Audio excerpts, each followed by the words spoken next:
Like the humble vinyl comeback, vintage fashion is experiencing a dramatic revival.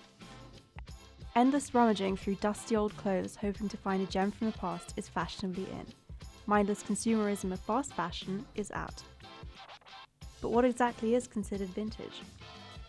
Experts and enthusiasts alike agree that vintage encompasses items from the roaring 20s to 20 years before the present day. In theory, this makes 1999 a vintage year. In comparison, any items aged 100 years or more are considered antique.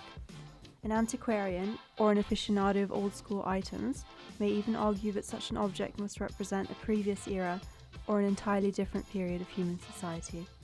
However, vintage isn't exactly a new phenomenon.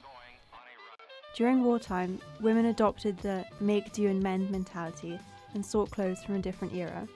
Similarly, people in the 60s rebelled against mainstream fashion and collected the old. Finally, retro usually refers to clothing that imitates the style of the previous era. Unlike vintage, retro clothing has been manufactured at any time within the last 20 years. Clothing found on the high street, like bohemian clothing, can be considered an imitation of the past.